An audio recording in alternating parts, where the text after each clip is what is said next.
ओम श्री गणेशाय नमः। अथ श्री लक्ष्मीनारायण स्तोत्र। चक्रम विद्यावरघटगदा दर्पणं पद्मयुग्मं दोर्भिर्बिभ्रत्सुरुचिरतनुं मेघविद्युन्निभाभं गाढोत्कण्ठं विवशमनिशं पुण्डरीकाक्षलक्ष्म्योः एकीभूतं वपुरवतुवः पीतकौसेयकान्तं शङ्खचक्रगदापदम कुम्भादर्शाब्जपुस्तकं बिभ्रतं मेघचपला वर्णं लक्ष्मीहरिं भजे। विद्युत्प्रभाश्लेष्टघनोपमानौ शुद्धाशये बिम्बितसुप्रकाशौ चित्ते चिदाभौ कलयामि लक्ष्मी नारायणौ सत्त्वगुणप्रधानौ लोकोद्भवस्थे मलयेश्वराभ्यां शोकोरुदीनस्थितिनाशकाभ्यां नित्यं युवाभ्यां नतिरस्तु लक्ष्मी नारायणाभ्यां जगतः पितृभ्यां सम्पत्सुखानन्दविधायकाभ्यां भक्तावनानारतदीक्षिताभ्यां नित्यं युवाभ्यां नतिरस्तु लक्ष्मी नारायणाभ्यां जगतः पितृभ्यां दृष्टोपकारे गुरुतां च पञ्च विंशावतारान् सरसं ददद्भ्यां नित्यं युवाभ्यां नतिरस्तु लक्ष्मी नारायणाभ्यां जगतः पितृभ्यां क्षीराम्बुरास्यादिविराट् भवाभ्यां नारं सदा पालयितुं पराभ्यां नित्यं युवाभ्यां नतिरस्तु लक्ष्मी नारायणाभ्यां जगतः पितृभ्यां दारिद्र्यदुःखस्थितिदारकाभ्यां दययैव दूरी कृतदुर्गतिभ्यां नित्यं युवाभ्यां नतिरस्तु लक्ष्मी नारायणाभ्यां जगतः पितृभ्यां भक्तव्रजाघोघविदारकाभ्यां स्वीयाशयोद्भूतरजस्तमोभ्यां नित्यं युवाभ्यां नतिरस्तु लक्ष्मी नारायणाभ्यां जगतः पितृभ्यां रक्तोत्पलाभाभवपूर्णधराभ्यां पदमारिशङ्खाब्जगदाधराभ्यां नित्यं युवाभ्यां नतिरस्तु लक्ष्मी नारायणाभ्यां जगतः पितृभ्यां अङ्घ्रिद्वयाभ्यर्चककल्पकाभ्यां मोक्षप्रदप्राक्तनदम्पतिभ्यां नित्यं युवाभ्यां नतिरस्तु लक्ष्मी नारायणाभ्यां जगतः पितृभ्याम् इदं तु यः पठेत स्तोत्रं लक्ष्मीनारायणाष्टकम् एहि कामुस्मिकसुखं भुक्त्वा सलभते मृतं। श्रीविष्णुभुजङ्गप्रयातस्तोत्रम् चिदंशं विभुं निर्मलं निर्विकल्पं निरेहं निराकारमोङ्कारगम्यं गुणातीतमव्यक्तमेकं तुरीयं परं ब्रह्म यं वेद तस्मै नमस्ते। विशुद्धं शिवं शान्तमाद्यन्तशून्यं जगज्जीवनं ज्योतिरानन्दरूपम् अदिग्देशकालव्यवच्छेदनीयं त्रयीवक्तियं वेद तस्मै नमस्ते। महायोगपीठे परिभ्राजमाने धरण्यादितत्त्वात्मके शक्तियुक्ते गुणास्करे वह्निबिम्बार्धमध्ये समासीनमोङ्कर्णिकेष्टाक्षराब्जे समानोद्दितानेकसूर्येन्दुकोटि प्रभापूरतुल्यद्युतिं दुर्निरीक्ष्यं न शीतं न चोष्णं सुवर्णावदात प्रसन्नं सदानन्दसंवित्स्वरूपं सुनासापुटं सुन्दरभ्रूललाटं किरीटोचिताकुञ्चितस्निग्धकेशं स्फुरतपुण्डरीकाभिरामायताक्षं समुत्फुल्लरत्ना प्रसूनावतंसं लसत्कुण्डला मृष्टगण्डस्थलान्तं जपारागचोराधरं चारुहासम् अलिव्याल्कुलामोलिमन्दारमालं महोरस्फुरत्कौस्तुभोदारहारं सुरत्नाङ्गदेवन्वितं बाहुदण्डे चतुर्विश्चलत्कङ्कणालङ्कृताग्रे उदारोदरालङ्कृतं पीतवस्त्रं पदद्वन्द्वनिर्धूतपद्माभिरामं स्वभक्तेषु सन्दर्शिताकारमेवं सदा भावयन् संनिरुद्धेन्द्रियाश्वः दुरापं नरो याति संसारपारं परस्मै परेभ्योऽपि तस्मै नमस्ते। श्रियाशातकुम्भद्युतिस्निग्धकान्त्या धरण्या च दूर्वा दलश्यामलाङ्गा कलत्रद्वयेनामुनातोषिताय त्रिलोकीगृहस्थाय विष्णो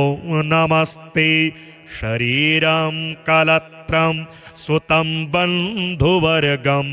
वयस्यं धनं सद्मभृत्यं भुवं च समस्तं परित्यज्य हा कष्टमेको गमिष्यामि दुःखेन दूरं किलाहं। जरेयं पिशाचीव हा जीवतो मे वसामक्तिरक्तं च मांसं बलं च अहो देव सीदामि दीनानुकम्पिन् किमद्यापि हन्ता त्वयोदासितव्यं कफव्याहतोष्णोल्बणश्वासवेग व्यथावे स्फुरत सर्वमर्मास्थिबन्धां विचिन्त्याहमन्त्यामसङ्ख्यामवस्थां बिभेमि प्रभो किं करोमि प्रसीद। लपन्नच्युतानन्त गोविन्द विष्णो मुरारे हरे नाथ नारायणेति यथानुस्मरिष्यामि भक्त्या भवन्तं तथा मे दयाशील देव प्रसीद। भुजङ्गप्रयातं पठेद्यस्तु भक्त्या समाधाय चित्ते भवन्तं मुरारे समोहं विहायाशु युष्मत्प्रसादात् समाश्रित्य योगं व्रजत्यच्युतं त्वां। श्रीहरिशरणाष्टकम्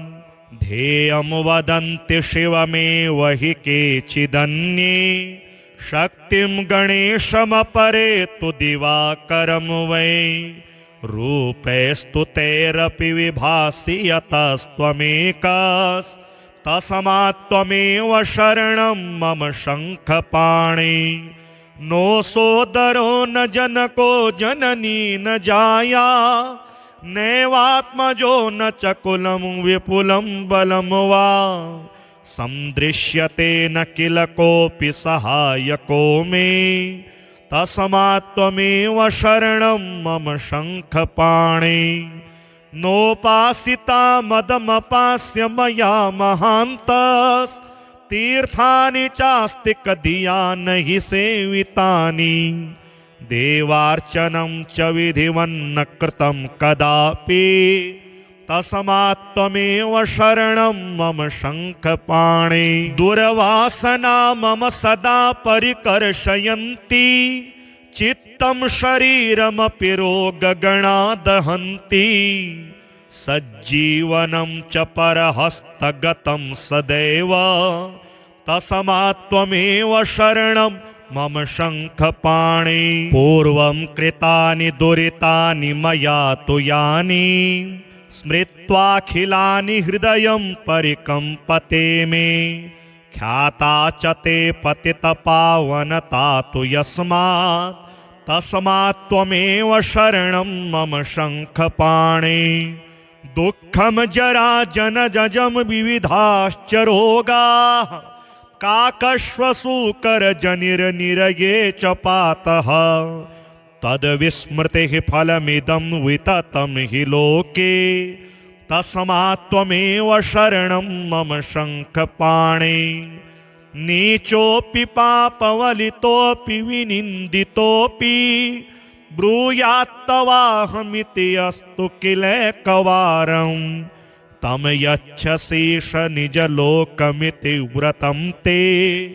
तस्मात् त्वमेव शरणं मम शङ्खपाणे वेदेषु धर्मवचनेषु तथागमेषु रामायणेऽपि च पुराणकदम्बके वा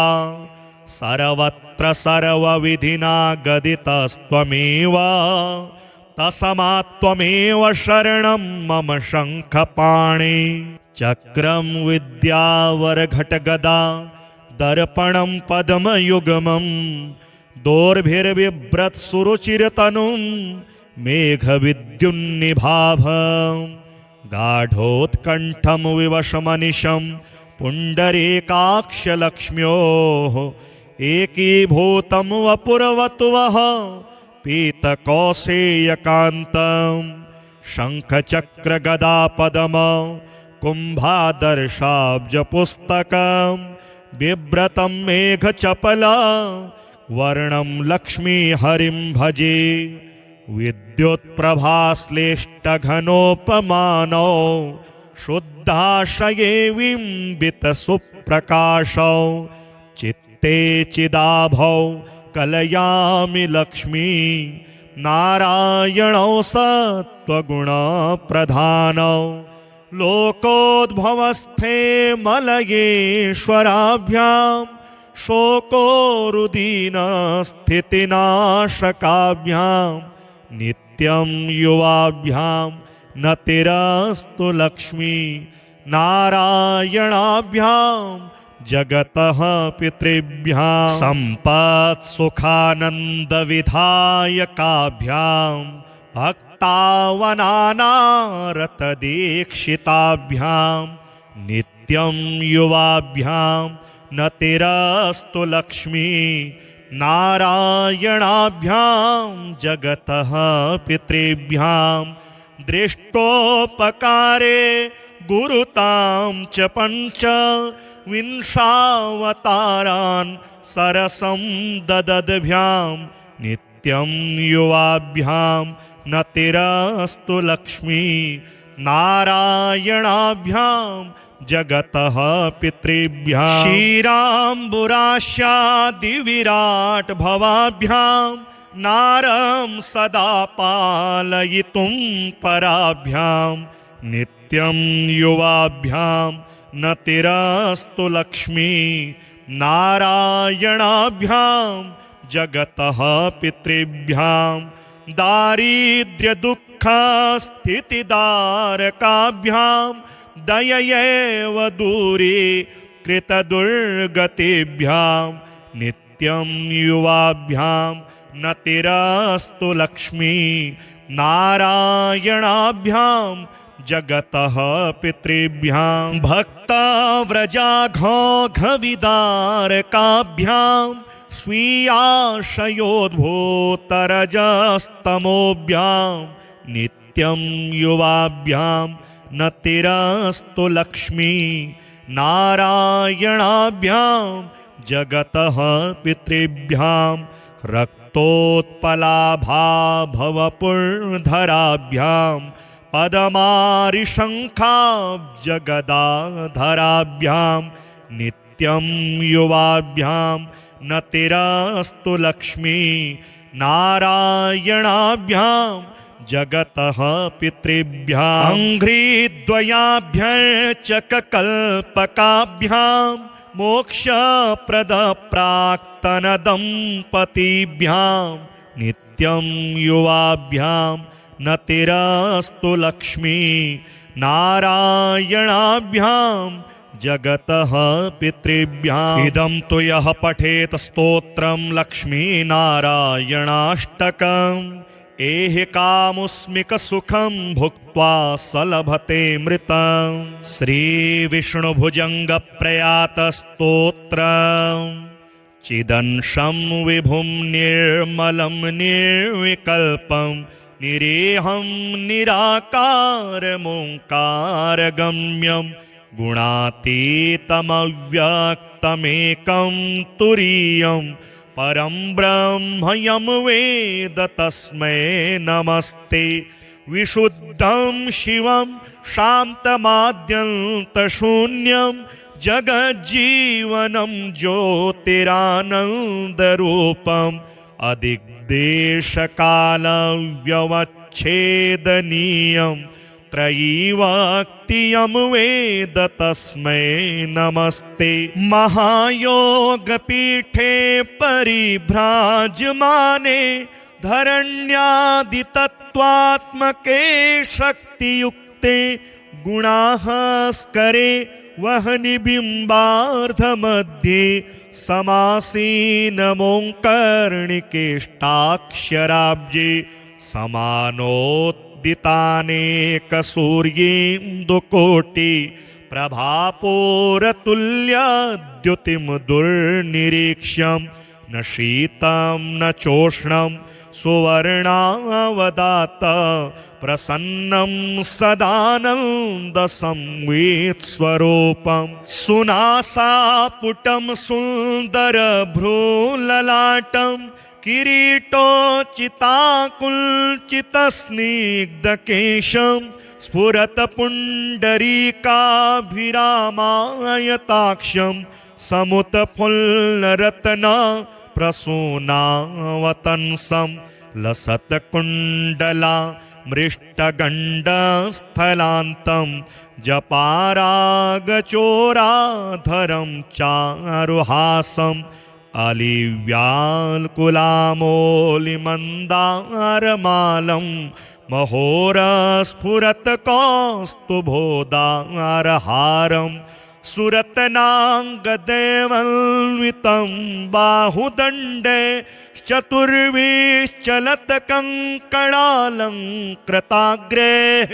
उदारोदरालङ्कृतं पीतवस्त्रं पदद्वन्द्वनिर्धूतपद्माभिरामं स्वभक्तेषु सन्दर्शिताकारमेवं सदा भावयन् सन्निरुद्धेन्द्रियाश्वः दुरापं नरो याति संसारपारं परस्मै परेभ्योऽपि तस्मै नमस्ते श्री आशातकुम्भद्युतिस्निग्धकान्त्या धरण्या च दूर्वा दलश्यामलाङ्गा कलत्रद्वयेनामुनातोषिताय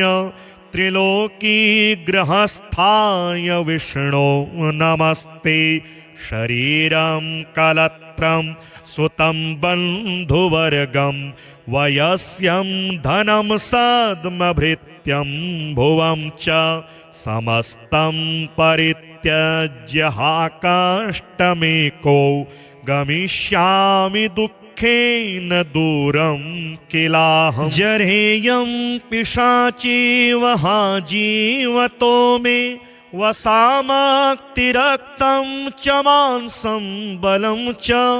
अहो देव सीदामि दीनानुकम्पिन् किमद्यापि हन्ता त्वयोदासितव्यं कफव्याहतोष्णोल्बणश्वासवेग व्यथावे स्फुरत सर्वमर्मास्थिबन्धां विचिन्त्याहमन्त्यामसङ्ख्यामवस्थां बिभेमि प्रभो किं करोमि प्रसीद लपन्नच्युतानन्त गोविन्द विष्णो मुरारे हरे नाथ नारायणेति यथानुस्मरिष्यामि भक्त्या भवन्तं तथा मे दयाशील देव प्रसीद भुजंग प्रयातं पठेद्यस्तु भक्त्या समाधाय चित्ते भवन्तं मुरारे समोहं विहायाशु युष्मत्प्रसादात् समाश्रित्य योगं व्रजत्यच्युतं त्वां श्रीहरिशरणाष्टकम् ध्येयं वदन्ति शिवमेव हि केचिदन्ये शक्तिं गणेशमपरे तु दिवाकरं वै रूपैस्तुतैरपि विभासि यतस्त्वमेकस्तस्मात्त्वमेव शरणं मम शङ्खपाणि नो सोदरो न जनको जननी न जाया नैवात्मजो न च कुलं विपुलं बलं वा सन्दृश्यते न किल कोऽपि सहायको मे तस्मात्त्वमेव शरणं मम शङ्खपाणि नोपासिता मदमपास्य मया महान्तस्तीर्थानि चास्ति कधिया न हि सेवितानि देवार्चनं च विधिवन्न कृतं कदापि तस्मात्त्वमेव शरणं मम शङ्खपाणि दुर्वासना मम सदा परिकर्षयन्ति चित्तं शरीरमपि रोगगणा दहन्ति सज्जीवनं च परहस्तगतं सदैव तस्मात्त्वमेव शरणं मम शङ्खपाणि पूर्वं कृतानि दुरितानि मया तु यानि स्मृत्वाखिलानि हृदयं परिकम्पते मे ख्याता च ते पतितपावनता तु यस्मात् तस्मात्त्वमेव शरणं मम शङ्खपाणि दुःखं जरा जनजं विविधाश्च रोगाः काकश्वसूकरजनिर्निरये च पातः तद्विस्मृतिः फलमिदं विततं हि लोके तस्मात्त्वमेव शरणं मम शङ्खपाणि नीचोऽपि पापवलितोऽपि विनिन्दितोऽपि ब्रूयात्तवाहमिति अस्तु किलैकवारं तं यच्छसीष निजलोकमिति व्रतं ते तस्मात्त्वमेव शरणं मम शङ्खपाणि वेदेषु धर्मवचनेषु तथागमेषु रामायणेऽपि च पुराणकदम्बके वा सर्वत्र सर्वविधिना गदितस्त्वमेव तस्मात्त्वमेव शरणं मम शङ्खपाणि चक्रं विद्यावरघटगदा दर्पणं पद्मयुग्मं दोर्भिर्बिभ्रत्सुरुचिरतनुं मेघविद्युन्निभाभं गाढोत्कण्ठं विवशमनिशं पुण्डरीकाक्षलक्ष्म्योः एकीभूतं वपुरवतुवः पीतकौसेयकान्तं शङ्खचक्रगदापदम कुम्भादर्शाब्जपुस्तकं बिभ्रतं मेघचपला वर्णं लक्ष्मीहरिं भजे विद्युत्प्रभाश्लेष्टघनोपमानौ शुद्धाशये बिम्बितसुप्रकाशौ चित्ते चिदाभौ कलयामि लक्ष्मी नारायणौ सत्त्वगुणप्रधानौ लोकोद्भवस्थे मलयेश्वराभ्यां शोकोरुदीनस्थितिनाशकाभ्यां नित्यं युवाभ्यां नतिरस्तु लक्ष्मी नारायणाभ्यां जगतः पितृभ्यां सम्पत्सुखानन्दविधायकाभ्यां भक्तावनानारतदीक्षिताभ्यां नित्यं युवाभ्यां नतिरस्तु लक्ष्मी नारायणाभ्यां जगतः पितृभ्यां दृष्टोपकारे गुरुतां च पञ्च विंशावतारान् सरसं ददद्भ्यां नित्यं युवाभ्यां नतिरस्तु लक्ष्मी नारायणाभ्यां जगतः पितृभ्यां क्षीराम्बुरास्यादिविराट् भवाभ्यां नारं सदा पालयितुं पराभ्यां नित्यं युवाभ्यां नतिरस्तु लक्ष्मी नारायणाभ्यां जगतः पितृभ्यां दारिद्र्यदुःखस्थितिदारकाभ्यां दययैव दूरी कृतदुर्गतिभ्यां नित्यं युवाभ्यां नतिरस्तु लक्ष्मी नारायणाभ्यां जगतः पितृभ्यां भक्तव्रजाघोघविदारकाभ्यां स्वीयाशयोद्भूतरजस्तमोभ्यां नित्यं युवाभ्यां नतिरस्तु लक्ष्मी नारायणाभ्यां जगतः पितृभ्यां रक्तोत्पलाभाभवपुर्धराभ्यां पदमारिशङ्खाब्जगदाधराभ्यां नित्यं युवाभ्यां नतिरस्तु लक्ष्मी नारायणाभ्यां जगतः पितृभ्यां अङ्घ्रिद्वयाभ्यर्चककल्पकाभ्यां मोक्षप्रदप्राक्तनदम्पतीभ्यां नित्यं युवाभ्यां नतिरस्तु लक्ष्मी नारायणाभ्यां जगतः पितृभ्यां इदं तु यः पठेत स्तोत्रं लक्ष्मीनारायणाष्टकम् एहि कामुस्मिकसुखं भुक्त्वा स लभते मृतं श्रीविष्णुभुजङ्गप्रयातस्तोत्रम् चिदंशं विभुं निर्मलं निर्विकल्पं निरेहं निराकारमोङ्कारगम्यं गुणातीतमव्यक्तमेकं तुरीयं परं ब्रह्म यं वेद तस्मै नमस्ते विशुद्धं शिवं शान्तमाद्यन्तशून्यं जगज्जीवनं ज्योतिरानन्दरूपम् अदिग्देशकालव्यवच्छेदनीयं त्रयीवाक्तियं वेद तस्मै नमस्ते महायोगपीठे परिभ्राजमाने धरण्यादितत्त्वात्मके शक्तियुक्ते गुणास्करे वह्निबिम्बार्धमध्ये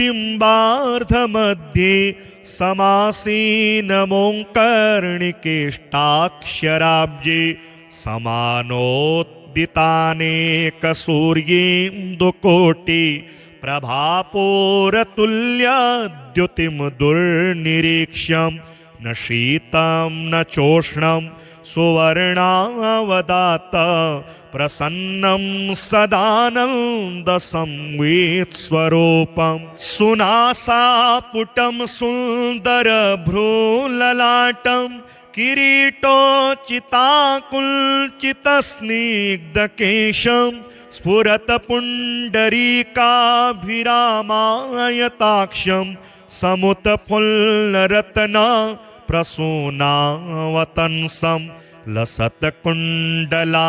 मृष्टगण्डस्थलान्तं जपारागचोराधरं चारुहासम् अलिव्याल्कुलामोलिमन्दारमालं महोरस्फुरत्कौस्तुभोदारहारं सुरत्नाङ्गदेवन्वितं बाहुदण्डे चतुर्विश्चलत्कङ्कणालङ्कृताग्रे उदारोदरालङ्कृतं पीतवस्त्रं पदद्वन्द्वनिर्धूतपद्माभिरामं स्वभक्तेषु सन्दर्शिताकारमेवं सदा भावयन् सन्निरुद्धेन्द्रियाश्वः दुरापं नरो याति संसारपारं परस्मै परेभ्योऽपि तस्मै नमस्ते। श्री आशातकुम्भद्युतिस्निग्धकान्त्या धरण्या च दूर्वा दलश्यामलाङ्गा कलत्रद्वयेनामुनातोषिताय त्रिलोकीगृहस्थाय विष्णो नमस्ते। शरीरं कलत्रं सुतं बन्धुवर्गं वयस्यं धनं सद्मभृत्यं भुवं च समस्तं परित्यज्य हा कष्टमेको गमिष्यामि दुःखेन दूरं किलाहं। जरेयं पिशाचीव हा जीवतो मे वसामक्तिरक्तं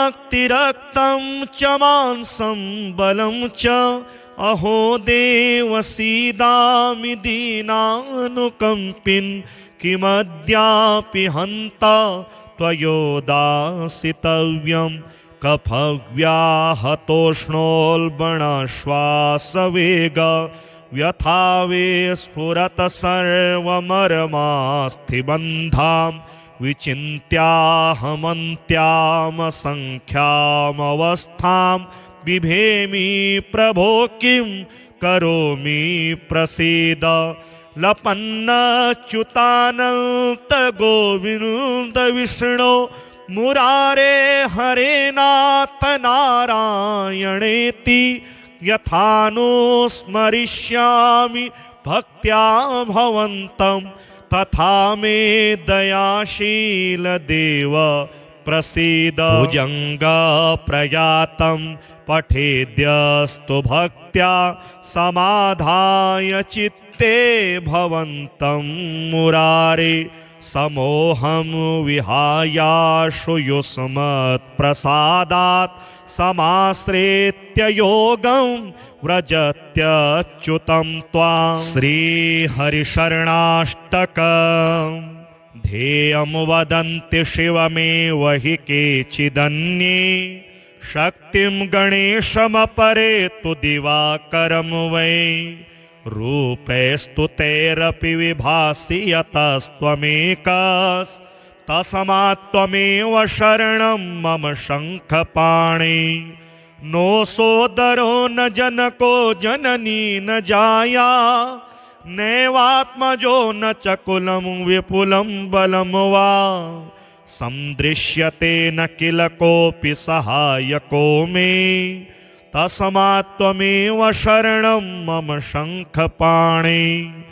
नोपासिता मदमपास्य मया महान्तस्तीर्थानि चास्ति कधिया न हि सेवितानि देवार्चनं च विधिवन्न कृतं कदापि तस्मात्त्वमेव शरणं मम शङ्खपाणि। दुर्वासना मम सदा परिकर्षयन्ति चित्तं शरीरमपि रोगगणा दहन्ति सज्जीवनं च परहस्तगतं सदैव तस्मात्त्वमेव शरणं मम शङ्खपाणि पूर्वं कृतानि दुरितानि मया तु यानि स्मृत्वाखिलानि हृदयं परिकम्पते मे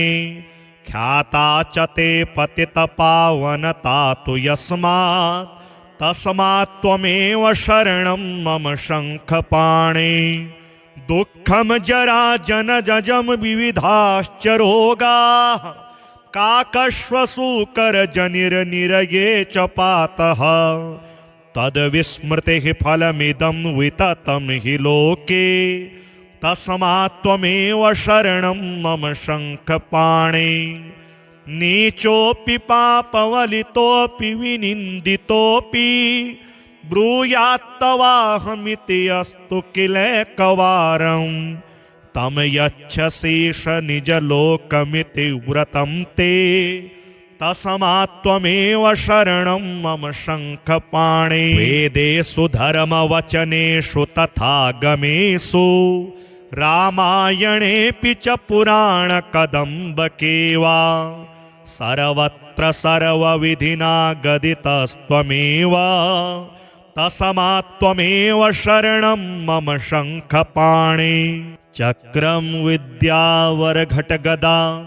दर्पणं पद्मयुग्मं दोर्भिर्बिभ्रत्सुरुचिरतनुं मेघविद्युन्निभाभं गाढोत्कण्ठं विवशमनिशं पुण्डरीकाक्षलक्ष्म्योः एकीभूतं वपुरवतुवः पीतकौसेयकान्तं शङ्खचक्रगदापदम कुम्भादर्शाब्जपुस्तकं बिभ्रतं मेघचपला वर्णं लक्ष्मीहरिं भजे विद्युत्प्रभाश्लेष्टघनोपमानौ शुद्धाशये बिम्बितसुप्रकाशौ चित्ते चिदाभौ कलयामि लक्ष्मी नारायणौ सत्त्वगुणप्रधानौ लोकोद्भवस्थे मलयेश्वराभ्यां शोकोरुदीनस्थितिनाशकाभ्यां नित्यं युवाभ्यां नतिरस्तु लक्ष्मी नारायणाभ्यां जगतः पितृभ्यां सम्पत्सुखानन्दविधायकाभ्यां भक्तावनानारतदीक्षिताभ्यां नित्यं युवाभ्यां नतिरस्तु लक्ष्मी नारायणाभ्यां जगतः पितृभ्यां दृष्टोपकारे गुरुतां च पञ्च विंशावतारान् सरसं ददद्भ्यां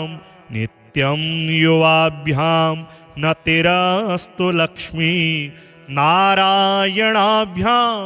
जगतः पितृभ्यां क्षीराम्बुरास्यादिविराट् भवाभ्यां नारं सदा पालयितुं पराभ्यां नित्यं युवाभ्यां नतिरस्तु लक्ष्मी नारायणाभ्यां जगतः पितृभ्यां दारिद्र्यदुःखस्थितिदारकाभ्यां दययैव दूरी कृतदुर्गतिभ्यां नित्यं युवाभ्यां नतिरस्तु लक्ष्मी नारायणाभ्यां जगतः पितृभ्यां भक्तव्रजाघोघविदारकाभ्यां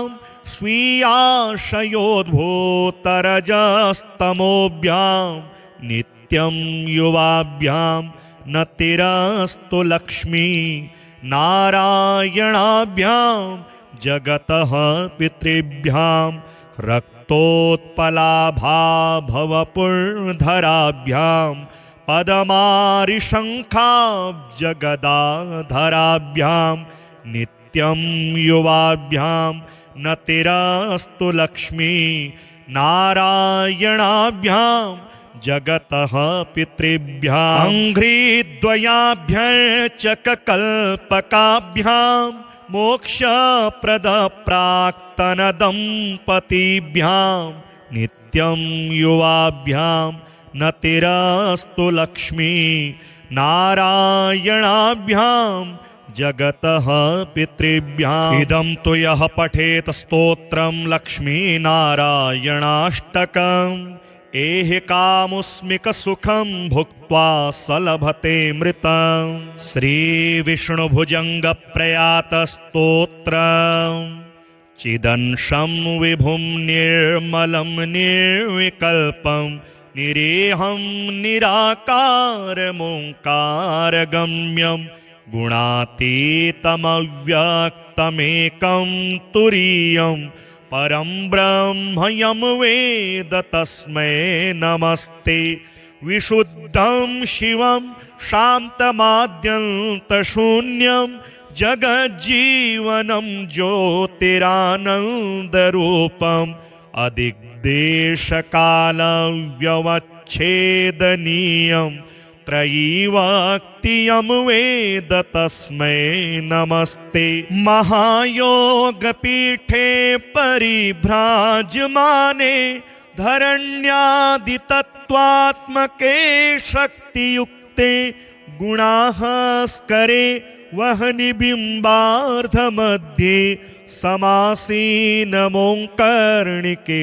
समासीनमोङ्कर्णिकेष्टाक्षराब्जे समानोद्दितानेकसूर्येन्दुकोटि प्रभापूरतुल्याद्युतिं दुर्निरीक्ष्यं न शीतं न चोष्णं सुवर्णावदात प्रसन्नं सदानन्दसंवित्स्वरूपं सुनासापुटं सुन्दरभ्रूललाटं किरीटोचिताकुल्चितस्निग्धकेशं स्फुरत्पुण्डरीकाभिरामायताक्षं समुत्फुल्लरत्ना प्रसूनावतंसं लसत्कुण्डला मृष्टगण्डस्थलान्तं जपारागचोराधरं चारुहासम् अलिव्याल्कुलामोलिमन्दारमालं महोरस्फुरत्कौस्तुभोदारहारं सुरत्नाङ्गदेवन्वितं बाहुदण्डे चतुर्विश्चलत्कङ्कणालङ्कृताग्रे उदारोदरालङ्कृतं पीतवस्त्रं पदद्वन्द्वनिर्धूतपद्माभिरामं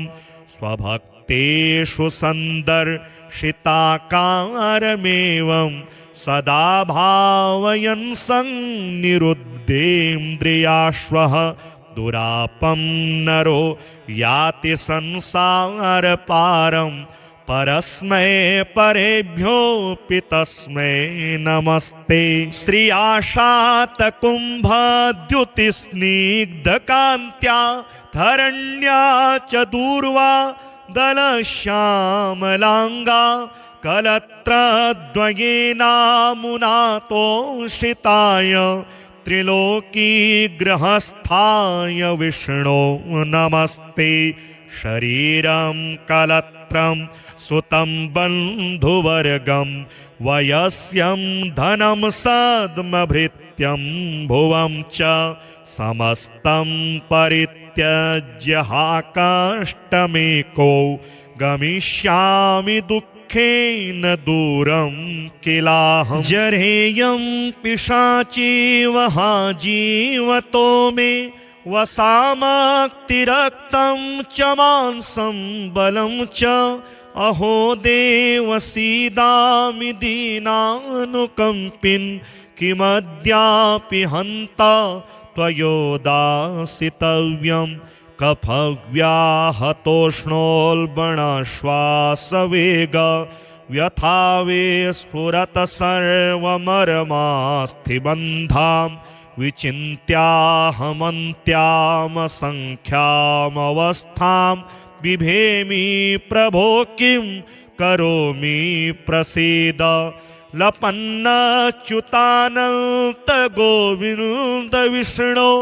मुरारे हरे नाथ नारायणेति यथानुस्मरिष्यामि भक्त्या भवन्तं तथा मे दयाशील देव